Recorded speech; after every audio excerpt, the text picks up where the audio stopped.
Hello and welcome to new life fellowship online church Solapur. आज प्रभू येशू ख्रिस्तामध्ये मी तुमच्या सर्वांचं मनापासून स्वागत करते. प्रियानो, योहानाचं पुस्तक ह्याचा 14 अध्याय वचन 23 म्हणतं, but the hour is coming and is now here when the true worshippers will worship the Father in spirit and truth, for the Father is seeking such people to worship him. होय प्रियांनो, आजही परमेश्वर शोधत आहे त्याच्या खरे उपासकांची आणि आराधकांची.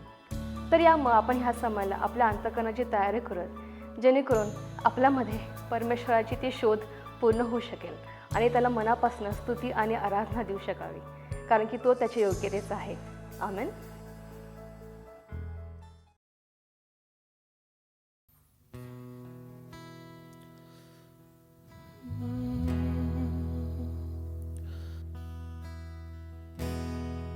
आइए कुछ समय हम खुदा की ओर लगाते हैं, उसके नाम को स्तुति, उस नाम को आदर हम देते हैं.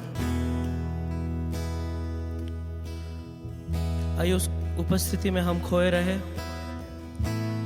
आज की शाम होने दे प्रभु तेरा नाम हम ऊंचा उठाए. हम कहे कि तू भला है, हम कहे कि तू अच्छा है, हम कहे कि तू सदा का है.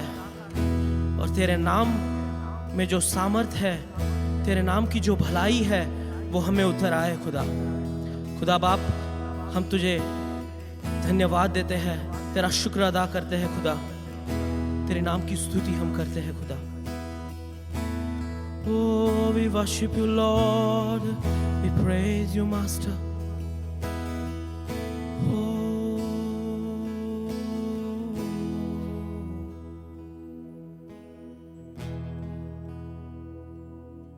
धन्यवाद के साथ स्तुति गाऊंगा, है यीशु मेरे खुदा. उपकार तेरे है बेशुमार, कोटि कोटि स्तुति.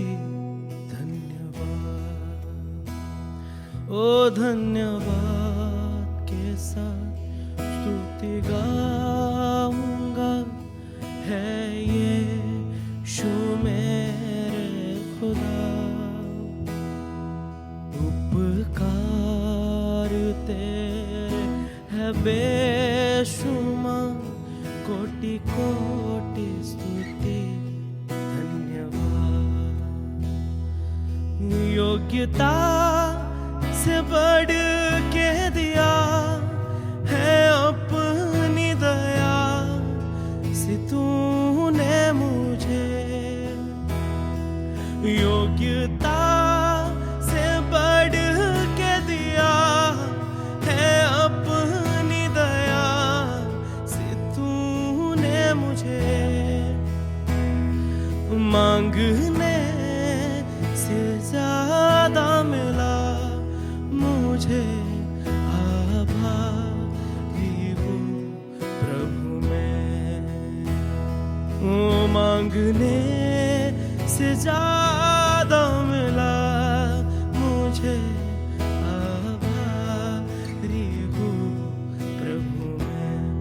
धन्यवाद, धन्यवाद के साथ स्तुति गाऊंगा, है यीशु मेरे खुदा.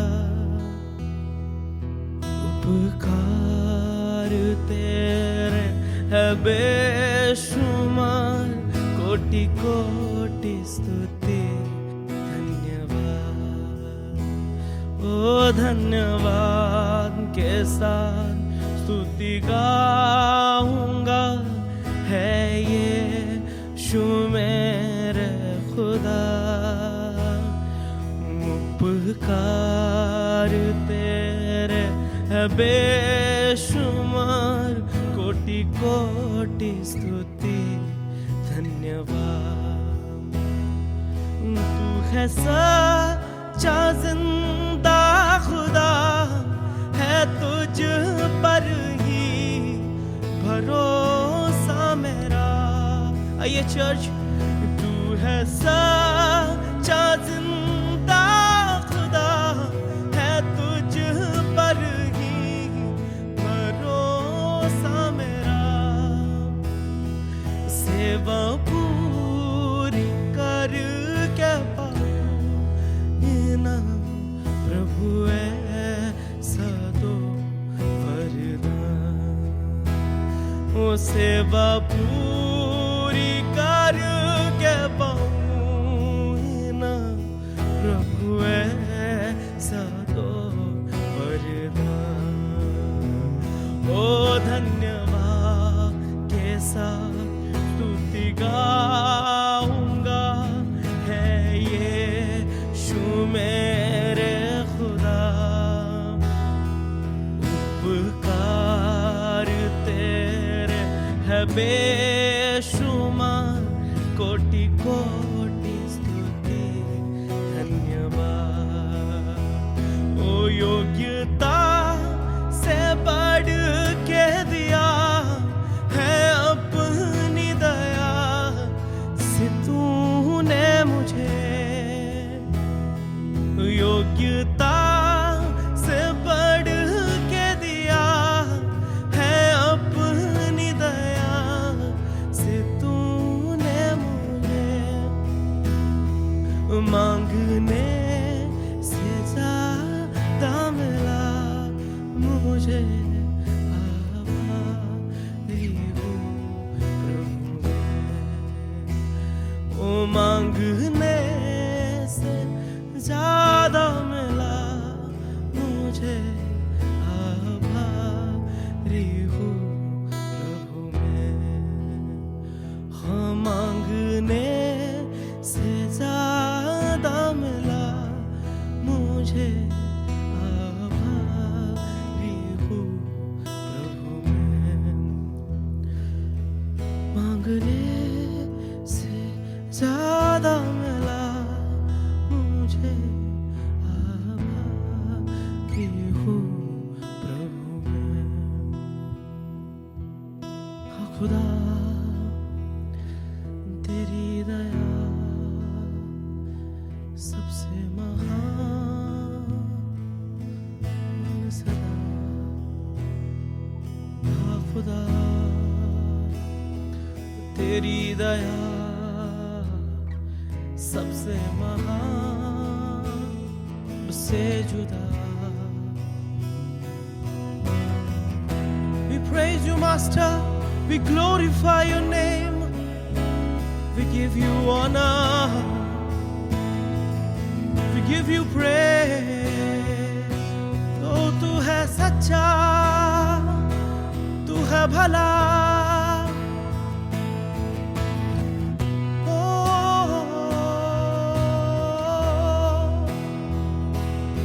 योग्यता से बढ़ के दिया है अपनी दया से तूने मुझे। हाँ योग्यता से बढ़ के दिया है अपनी दया से तूने मुझे।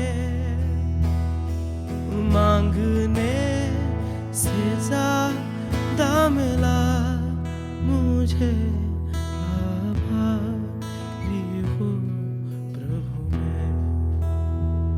हाँ मांगने से ज्यादा मिला मुझे, आभारी हूँ प्रभु मैं।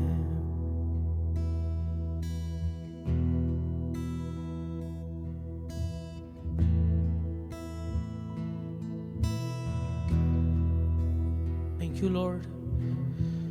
तेरे नाम को हम स्तुति करते हैं, तेरे नाम की हम महिमा करते हैं खुदा, क्योंकि तू सच्चा है, तू जिंदा है और तू भला परमेश्वर है। इस आराधना को हम तेरे हाथों में सौंपते हैं, इस शाम को तेरे हाथों में हम सौंपते हैं। तेरा लहू जो पाक है, उस लहू से इस आराधना को भी हम ढक लेते हैं खुदा, कि हम भले हैं इसलिए तेरी आराधना हम नहीं करते, क्योंकि तू भला है इसलिए हम तेरी आराधना करते हैं। इस आराधना में तेरी मौजूदगी का एहसास तूने हमें दिया, इसलिए तेरा शुक्र अदा करते हैं। Thank you Lord.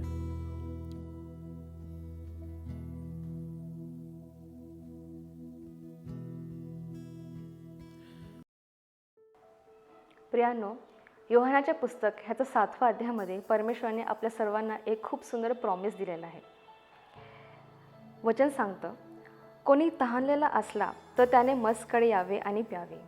जो मजवर विश्वास ठेवतो त्याच्यातून शास्त्रात सांगितल्याप्रमाणे जीवन पाण्याच्या नद्या वाहतील। होय प्रियांनो, आपण सर्वजण तहानलेले आहोत।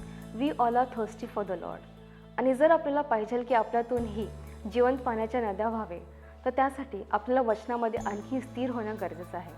यामुळे आपण ह्या समयाला पवित्र आत्म्याकडे ही सहायता मागूयात की तो आपल्याला वचनामध्ये आणखीन चालवेल। पुढचा समय हा वचनामध्ये असणार आहे। आपण सर्वजण आपल्या अंतर्गणाची तयारी करूया।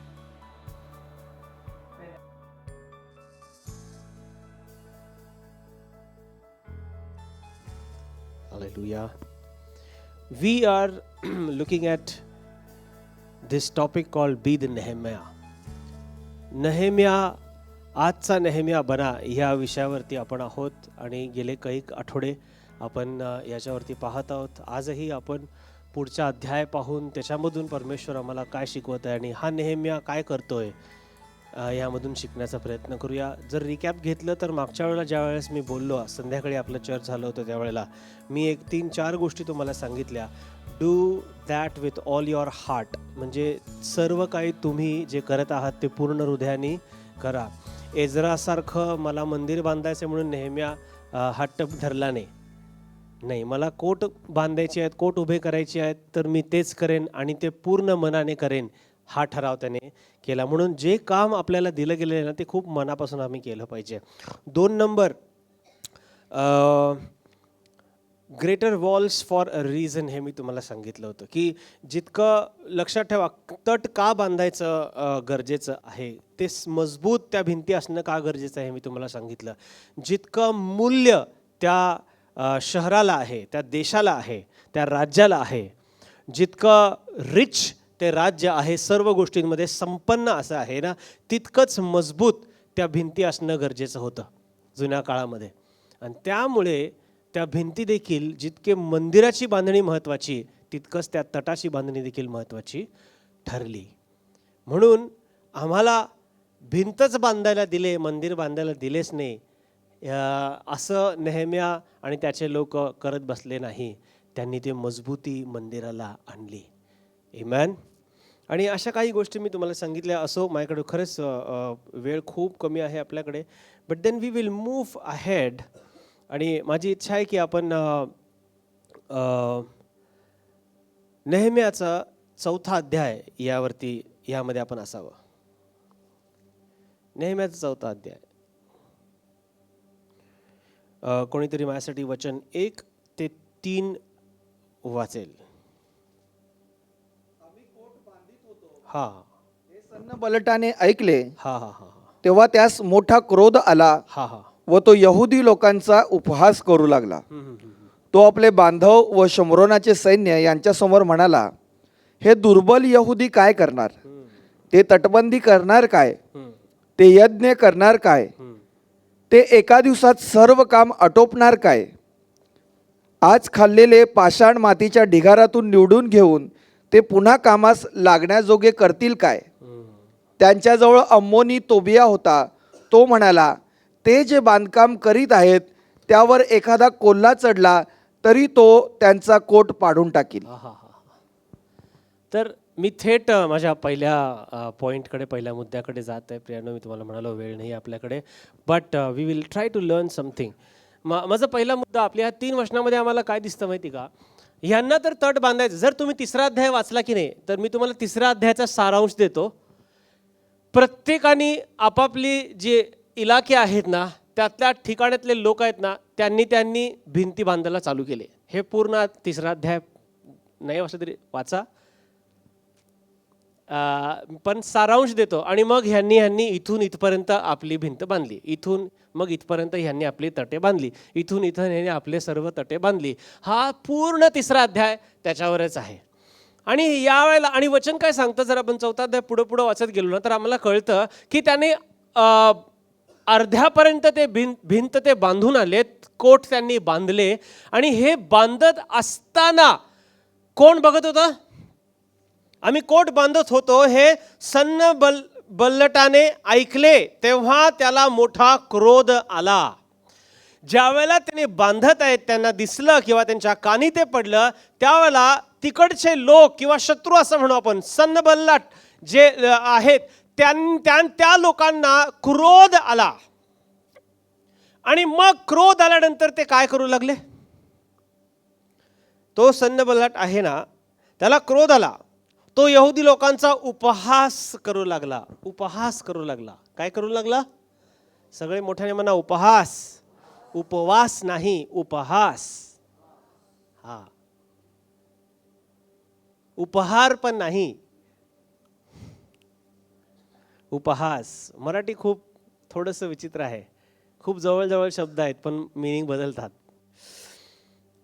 उपहास, इंग्लिशमध्ये मॉकरी हा शब्द आलेला आहे. He started mocking the people who were building the walls. माझा पहिला मुद्दा लक्षात घ्या, कधी पण ज्या वेळेला तुम्ही देवाच्या योजनेमध्ये आहात, देवाची इच्छा पूर्ती याच्यामध्ये जर आहात ना, तुमचा उपहास लोक करणार. काळ्या दगडावरची रेघ आहे. किंबहुना मी असं म्हणेन की mockery is the sign of being in the right path of God's will. थट्टा उडवली जाणे, तुमचा उपहार होणे, हा जो आहे एक चिन्ह आहे ज्याच्याने तुम्हाला कळेल की तुम्ही योग्य मार्गावर चाललेले आहात. अरे ह्यानी असं करायला लागलंय, बघू काय होतं याचं. तुम्ही योग्य मार्गावर आहात. ह्यानी तर कालपर्यंत हे करत होता, आता हा कसं काय करत आहे? पास्टरनी ह्याला कशी काय जबाबदारी दिली? ह्यानी काय करणार आहे बघू की. उपहास. नोहाला परमेश्वराने तारू बांधायला सांगितले तेव्हा अशाच प्रकारचा उपहास झाला. हे काय करायला लागले? येता जाता कसे टिंगल उडत असतील त्याचे तुम्ही नुसतं नुसतं विचार करा. पाऊस हे काय आहे त्यांना माहीत नाही. आणि तो जो सांगत होता की पर्जन्यवृष्टी जी होणार आहे ती काय आहे कोणालाच माहिती नाही. नोहाला पण माहित नाही, फक्त ऐकलाय देवाकडून, तो विश्वास ठेवतोय आणि त्याप्रमाणे तो तारू बांधतोय. आणि हे तारू काय हेही लोकांना माहिती नाही. आणि तो बांधतोय जमिनीवर बांधतोय, जिथं नाही का जंगल असेल त्या ठिकाणी जाऊन तो बांधायला लागलाय. हे असं कसं बांधायला लागले? हे उलट झोपडी कसं काय बांधायला लागले त्यांनी? नाही का, तारू असं असते झोपडी आणि तारू असं असते ना. ह्याने उलटी काय तर बोलले असतील. सोलापूरची तिकडे कोण असले असे तर 101 प्रकारचे डायलॉग नोहाला ऐकायला मिळाले असते. असले भारी भारी काय सांगताच होय नाही. हो ह्याने काय करायला लागलं, हो गे हे येड लागलाय म्हणले. प्रत्येक दिवशी तो एका उपहासाच्या परिस्थितीतून तो जात असेल, पण तरी पण त्याचा फोकस तो गमावला नाही. लोक तुमच्याविषयी काय, या मंडळीला देखील काहीही म्हणो, हे मला पण लागू आहे आणि तुम्हाला प्रत्येकाला पण लागू आहे. जर तुम्हाला कुठली कामगिरी दिली आहे, तुम्ही देवाच्या इच्छेमध्ये आहात, ते काम करत राहा. Mockery comes in the package of God's will. देवाच्या इच्छेमध्ये तुम्ही जेव्हा काम करताना त्याच्याबरोबर त्या पॅकेजमध्ये चेष्टा करणे, लोक तुमचा उपहास करणे हा येतोच. समजून घ्या. अब्राहमाशी जेव्हा देव बोलला की तुला मी पुत्र देणार आहे, हे घेऊन तो कोणाकडे जातो? सगळ्यात पहिला पत्नीकडे. तो असं देव बोलला. पत्नी काय म्हणली? प्रेज द लॉर्ड, हालेलुया, स्तुती. काय म्हणाली पत्नी? वचन काय सांगतं? हसली ती. रिकामं झालं. वय झाले काय पण बोलायला लागलंय म्हातारा. असं काहीतरी उपहास झाला, पण देवाने दाखवून दिलं. आमेन.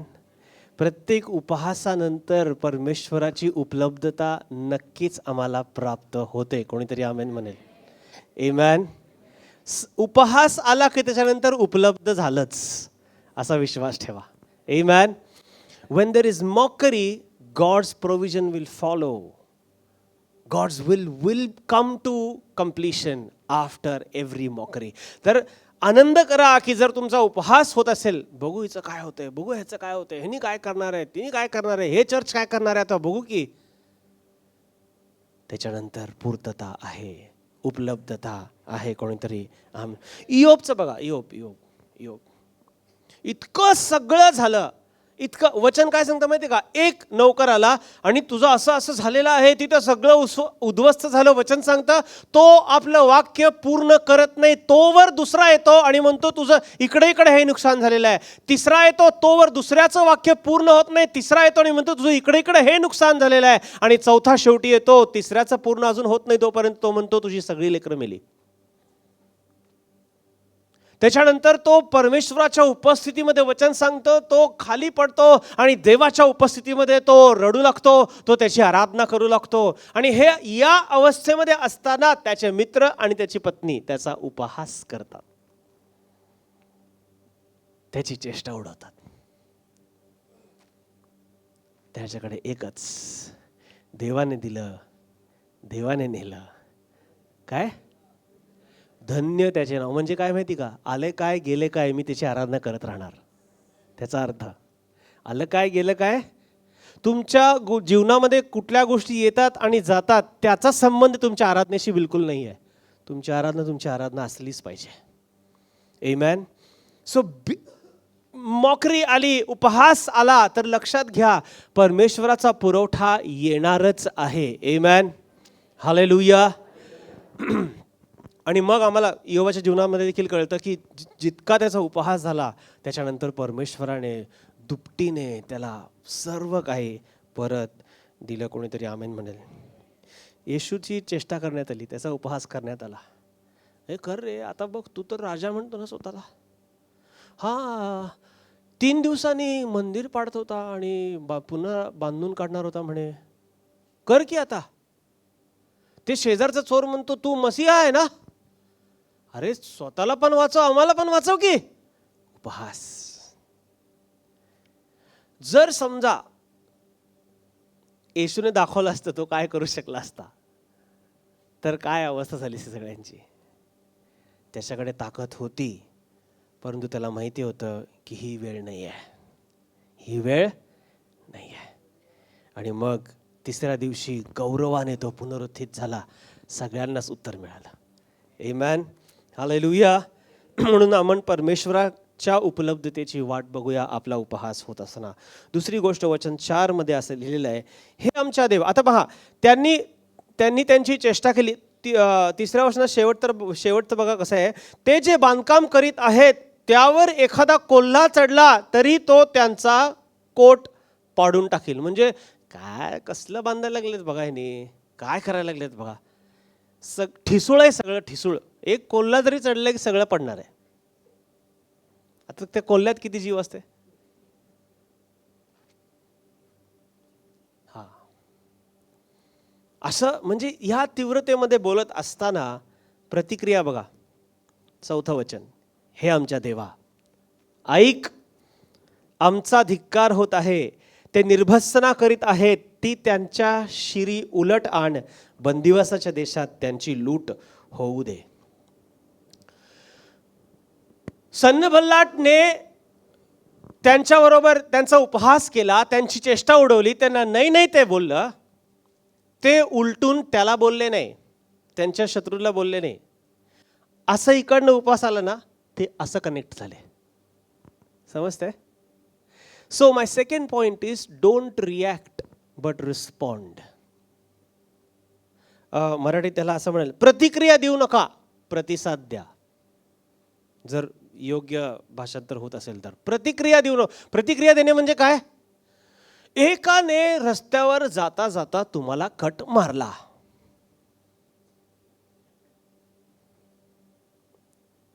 असं तुम्ही चाललंय नीट, तुम्ही काहीच चुकलेलं नाही, तुम्ही सरळ चाललेलं आहे नीट, चर्चला चालला. हॅलो, चर्चलाच किती तर वेळा झाले, माझ्याबरोबर झाले, तुमच्यावर पण झालं असेल, जे हसणार आहेत त्यांना माहिती आहे. सरळ चाललो हो तुम्ही, म्हणजे मंदिरात चाललो, व्यवस्थित तयार होऊन चाललो, आज रागराग करायचं नाही, मंदिरात चाललो आपण, चर्चला चाललो आपण, निवांत नीट चाललो, कोणतरी बाजूला येऊन असा कट मारून, टमटम मला कट मारून जातो. त्याच्यानंतर जर तुम्ही त्याला ओव्हरटेक केला, अडवला, स्टँड मारला, किती झाले सोलापूरमध्ये बघितलं का तुम्ही? असं काहीतरी होतं ना, कोणतरी कट मारून गेलं ना, ते शाणा येतो असा त्यांच्या समोर मधोमध, मी तर बघितलं असं सिग्नलच्या मधोमध स्टँड लावून, का रे कट मारतो? हे झालं प्रतिक्रिया.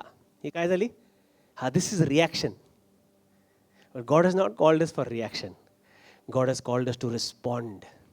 सो आम्हाला रिॲक्शन द्यायची नाही आहे, आम्हाला रिस्पॉन्ड करायचं आहे, प्रतिक्रिया दाखवायची नाही. असं केलं का, मी पण असंच करतो, प्रतिक्रिया नाही, आम्हाला प्रतिसाद द्या. आणि यांचा प्रतिसाद काय, यांचा रिस्पॉन्स काय होता माहिती का? यांचं रिॲक्शन नाही, रिस्पॉन्स काय होतं? हे आमच्या देवा, म्हणजे त्यांनी प्रार्थना केली. त्यांनी काय केली? प्रार्थना केली. एक परिस्थिती त्यांच्यावरती आदळली, त्या परिस्थितीला प्रत्युत्तर त्यांनी कसं दिलं माहिती का? प्रतिसाद देऊन प्रत्युत्तर दिला. देवा, तुझ्याकडे आम्ही प्रार्थना करतो. हालेलुया. म्हणजे आम्हाला समजायला पाहिजे की आमचं फर्स्ट रिॲक्शन जे जर असेल तर ते रिस्पॉन्सच असायला पाहिजे. समजायला लागले तुम्हाला? आमचा प्रतिसाद प्रत्येक वेळेला असायला पाहिजे. प्रतिक्रिया आम्ही करणं हे आमच्यासाठी उचित नाही. कधी कधी आमच्याकडनं होत आहे, आम्ही प्रतिक्रिया पुष्कळ वेळा देतो, खोटं सांगू नका. घरात कितीतरी वेळ देतो. काही लोकांना सवय रोज प्रतिक्रियाच द्यायची. सांगितलं ना ते ग्लास तिकडे ठेव म्हणून. काही लोकांना स्वच्छतेचं एवढं, प्रतिसाद काय असते माहीतच नाही त्यांना, प्रतिक्रियाच द्यायची. सकाळी उठल्या उठल्यापासून चाललेलं असते प्रतिक्रिया द्यायची. पण आपण जर थोड्या थोड्या ह्याच्याने, अंशाने का होईना, आपण जर शिकलो प्रतिक्रिया द्यायच्या ऐवजी प्रतिसाद द्यायला लागलो ना, तर ते आमच्या आत्म्यासाठी आरोग्यदायी आहे. त्यांनी प्रतिक्रिया दिली नाही, त्यांनी प्रतिसाद दिला, त्यांनी रिस्पॉन्ड केलं, त्यांनी रिॲक्ट केलं नाही प्रियानो. So prayer is not a reaction to a situation, but it's a response. प्रार्थना ही प्रतिक्रिया नाही आहे परिस्थितीला, प्रतिसाद आहे. लक्षात ठेवा. त्यांनी असं केलं का, थांब आता तुला बघतोच प्रार्थनेमध्ये. नाही नाही, प्रेयर इज नॉट अ काही आत्म्याने भरलेले योद्धे असे आहेत ना, इथली गोष्ट करत नाही. पण काही प्रार्थनेचे योद्धे असे आहेत ना, त्याने असं आहे का, थांब तुला प्रार्थनेमध्येच बघतो. काही लोक म्हणतात चल बाहेर ये. काही आत्म्याने भरलेले लोक म्हणतात तू चल आत्म्यामध्ये ये, तुला दाखवतो. किती तू रोज प्रार्थना करतो, तुला दाखवतो मी. मला लय सवय आहे, 40 दिवस असं करतो उपवास. Don't react. So prayer is not your reaction to a situation, it's a response to your situation. माझ्याबरोबर ही परिस्थिती ओढावून आलेली आहे ना, मी प्रतिसाद देतो आणि देवाकडे मी प्रार्थना करतो. कोणीतरी आमेन म्हणेल. शेजारच्याकडे वळून म्हणा, मला समजायला लागलंय. बोला बोला बोला बोला. माझ्याकडं 5 मिनिटं उरलेले आहेत. 6वं वचन बघा काय म्हटलेलं आहे. या प्रकारे आम्ही सर्वांनी कोट बांधण्याचे काम चालवले. तो कोट निम्मा तयार झाला, कारण लोक अगदी मन लावून काम करीत होते. निम्मा तयार कशामुळं झाला कोट? हॅलो, समजलं बघा, पुढचा मुद्दा तुम्हाला समजला. का बरं तो कोट सगळे म्हणा निम्मा. अर्धा कसा काय पूर्ण झाला तो कोट बांधून? कारण त्यांनी मन लावून केलं. जर काही न करता मन लावून जरी आम्ही केलं ना गोष्टी, तरी आपलं अर्ध काम पूर्ण होऊन जातं. हॅलो, लक्षात आलं का? म्हणजे परमेश्वर दुसऱ्या अर्थाने काय सांगत आहे माहिती का? तुम्हाला मी एवढं दिलंय अगोदर, की उपवास प्रार्थना करण्याची पण गरज नाही, फक्त मन लावून काम करण्याची गरज आहे. अर्ध काम झालेलंच आहे तुमचं. तिथंच मन लावायचं नाही, दुसरीकडेच मन लावायचं. हे काम कसं पूर्ण होतंय? पण म्हणजे मला काय सांगायचं माहिती का, having a mind to work, इंग्लिशमध्ये काय म्हटलंय, because they completed half because they had a mind to work. So having a mind to work will get your job half done already. म्हणजे मन लावून काम करणे याच्याने आमचं अर्ध काम होऊनच जातं, निम्म काम पूर्ण होतं तिथं. तर आम्ही मन लावून काम करणं अत्यंत गरजेचं आहे. याचा अर्थ काय? मन लावून करणं म्हणजे फोकस, आमचा फोकस. तर त्यांनी तिथे खूप टिंगल टवाळक्या करायला लागले, त्यांच्याविषयी हे बोलायला लागले, ते तुमचं असंच बांधकाम आहे, तुमचं तसंच हे, तुमचं तसंच ते आहे. त्याच्याकडे लक्ष दिले नाही. मन लावून त्यांनी फोकस त्यांच्या कामाकडे लावलं आणि त्यांच्या कामाकडे फोकस लावल्यामुळे त्यांचं निम्म काम तिथेच झालं. 14वं वचन, ही सर्व व्यवस्था पाहून मी उठलो आणि सरदार, शास्ते व वरकड लोक यांना म्हणालो, त्यांची भीती धरू नका. थोर व भयावह जो परमेश्वर त्याचे स्मरण करून तुमचे भाऊबंद, तुमचे कन्यापुत्र, तुमच्या स्त्रिया व तुमचे घरे यांच्यासाठी युद्ध करा. कारण जर तुम्ही वाचलात ना 11 वचनापासून, आमचे शत्रू म्हणाले आम्ही त्यांच्यामध्ये शिरून त्यांना मारून टाकू. काय म्हणायला लागले ते शत्रू? फक्त आता टिंगल टवाळक्यावरती, चेष्ट्यावरती राहिलं नाही, आता पुढं गेलं. ते काय म्हणाले? ते आम्ही त्यांच्यामध्ये शिरून त्यांना काय करू? मारून टाकू व त्यांचे काम बंद पाडीपर्यंत त्यांना काही कळावायचे नाही, काही दिसायचे नाही. मग जे यहुदी त्यांच्याजवळ राहत होते ते चोहोकडून आमच्याकडे 10 येऊन काय म्हणाले? थोडंसं तुम्हाला असं वाटेल काहीतरी. आता 10 येऊन काय म्हणाले? जरा मोठ्याने बोला. तुम्ही आमच्याकडे, हॅलो,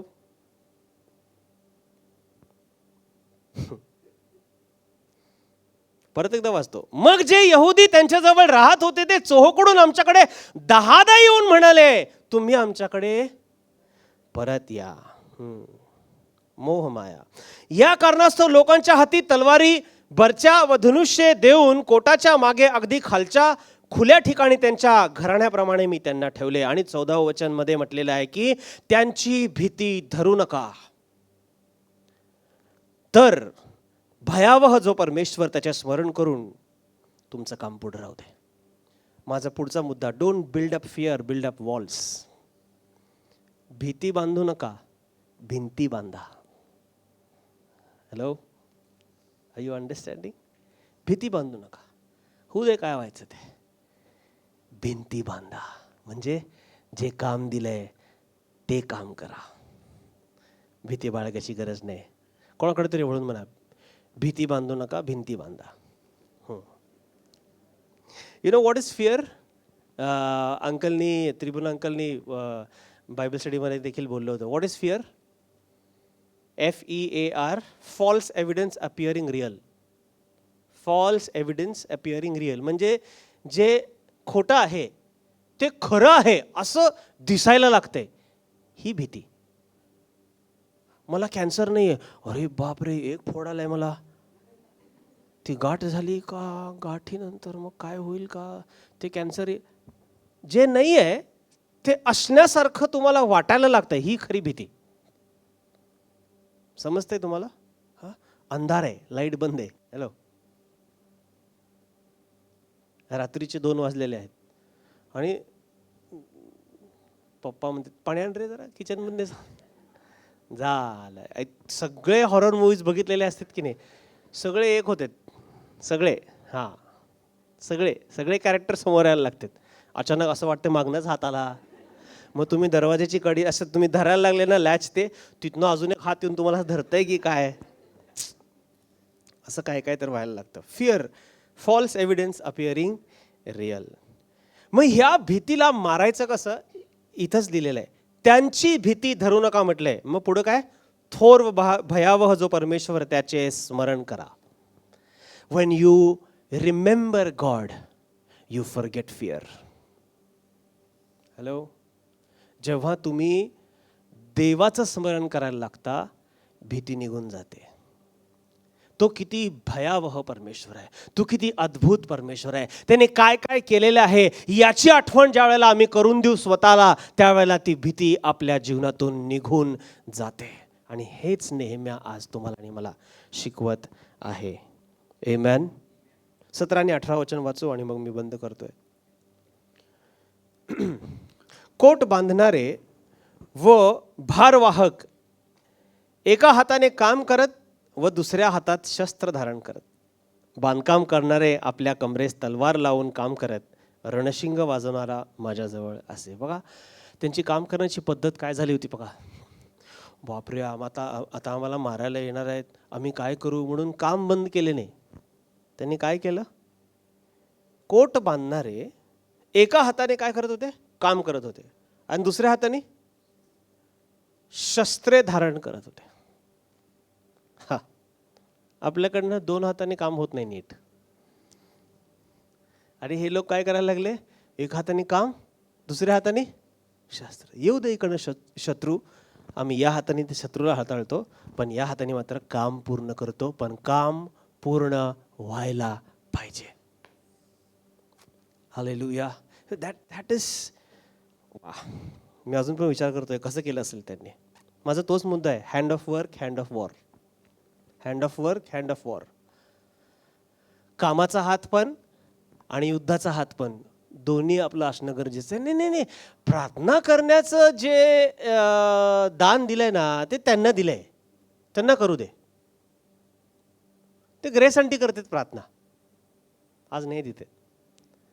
त्यांनी करतात की प्रार्थना लिहून ठेवलेत त्यांनी. आम्ही करतो फक्त काम नाही. जे काम करत होते त्यांच्याच हातात शस्त्र होतं. So spiritual warfare is not a calling, it is a responsibility. Hello, are you? Spiritual warfare is not a calling, it is a responsibility. आत्मिक युद्ध पाचारण नाही आहे, जबाबदारी आहे. हॅलो, पाचारण सगळ्यांना होत नाही. मला तुम्ही सांगा, सगळ्यांना पाळक बनायचं पाचारण आहे का? हो किंवा नाही? काहीतरी बोला. नाही ना. सगळ्यांना काय म्हणतात, प्रॉफिट बनायचं, संदेष्टा बनायचं नाही, वेळ लागले असते सगळ्यांना बनायचं, परंतु सगळ्यांना पाचारण आहे का? नाही. पण जबाबदारी जी असते ती सगळ्यांना दिली जाऊ शकते. सो अंडरस्टँड, स्पिरिच्युअल वॉरफेअर, आत्मिक युद्ध जर करायचं आहे ना, तर आम्ही समजून घेतलं पाहिजे फक्त पालकाची, संदेष्टाची, शिक्षकाची, मग चर्च लीडर आहेत त्यांचीच नाही, मंडळीतील प्रत्येक लोकांची ती जबाबदारी आहे, ते पाचारण नाही आहे. So understand, spiritual warfare is not a calling but a responsibility. Amen. Hallelujah. Wow.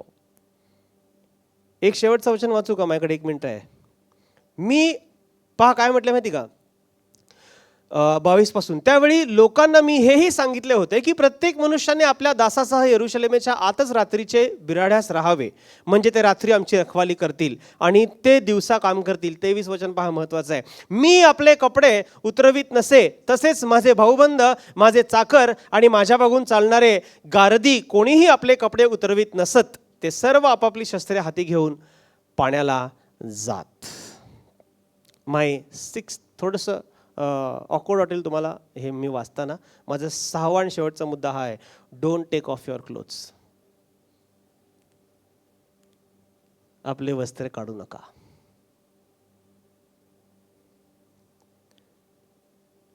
Clothes talk about place, position and authority. तुमचे वस्त्र जागा, तुमचा ओहदा किंवा हुद्दा आणि तुमचा अधिकार दर्शवता. बरोबर आहे ना? हा पोलीस आहे, कसं कळतं? युनिफॉर्म. कोण पण जर समजा चव्हाट्यावरती, क्रॉस रोडवरती उभारलं आणि असं केलं तर थांबणार आहे का ट्रॅफिक? हे कोण आहे व ह्याला वेळ लागलेला, घ्या बाजूला. There is a uniform. एक विशिष्ट प्रकारचे कपडे त्यांनी परिधान केलेले आहेत. ती व्यक्ती बोलत नाही, त्याच्यापेक्षा जास्त ते कपडे बोलतात. आणि म्हणून नेहम्या बोलला की आम्ही आमचे वस्त्र काढलोच नाही. Don't take off your clothes. तुमचे वस्त्र, तुम्ही जे परिधान केलेले आहेत, जे परमेश्वराने तुम्हाला वस्त्र दिलेले आहेत, त्याच्याविषयी खूप काही सांगायला हा एक सेपरेट संदेश आहे. या वस्त्राच्या विषयी म्हणजे जे अधिकार तुम्हाला देवाने दिलेले आहेत ना, ज्या पोझिशनमध्ये परमेश्वराने तुम्हाला ठेवलेलं आहे, त्याच्यातून बिलकुल बाहेर निघायचं नाही काम पूर्ण झाल्याशिवाय. नेहम्या म्हणाला, आम्ही आमचे वस्त्रे काढलोच नाही. म्हणजे तो शेवटपर्यंत त्याच्या अधिकारामध्ये राहिला, शेवटपर्यंत त्याच्या पोझिशनमध्ये राहिला, शेवटपर्यंत त्याचं ठिकाण कुठलं आहे हे त्याने दर्शवून दाखवलं. आणि आमची ही जबाबदारी आहे, मंडळीची ही जबाबदारी आहे की त्या मंडळीने आपल्या अधिकाराचे वस्त्र कधीच काढायचे नाहीत, कारण काम अजूनही बाकी आहे. आमेन. यापे डोळे झाकू, प्रार्थना करू. पिता, आम्ही तुझ्या समोर येतो, नतमस्तक होतो. परमेश्वरा, आज जे काही मुद्दे आम्ही पाहिले प्रभू, आज ते तुझ्या हातामध्ये आम्ही पुन्हा एकदा सोपून देतो आणि म्हणतो, परमेश्वरा, त्याप्रमाणे आमच्या जीवनामध्ये होऊ दे. माझ्या देवा, आमचा उपहास जरी होत असला तरी देवा, तुझ्या इच्छेकडे आमचं लक्ष असू दे. आम्ही परिस्थितीला प्रतिक्रिया देऊ नये, परंतु आम्ही प्रतिसाद द्यावा असं होऊ दे. कारण प्रार्थना ही माझी प्रतिक्रिया नाही आहे, परंतु परिस्थितीला माझा प्रतिसाद आहे. मी भीती बांधू नये, परंतु मी भिंत बांधावा असं होऊ दे परमेश्वरा. आणि माझा एका हाताने जर मी काम करत असेल तर दुसऱ्या हाताने मी युद्ध देखील करावं, ही क्षमता आणि कुवत देखील मला तू दे, ही मी तुझ्याजवळ प्रार्थना करत आहे. आणि प्रभू, शेवटी हेच म्हणतो, आमच्या अधिकारामध्ये आम्हाला तू असंच कायम ठेव परमेश्वरा.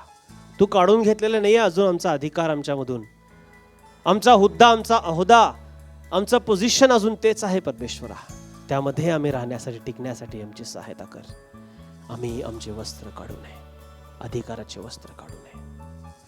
हे वचन आम्हा प्रत्येकासाठी, या मंडळीसाठी, मंडळीतील प्रत्येकासाठी आशीर्वादाचं कारण ठरो. ख्रिस्त येशूच्या नावाने मागतो पिता.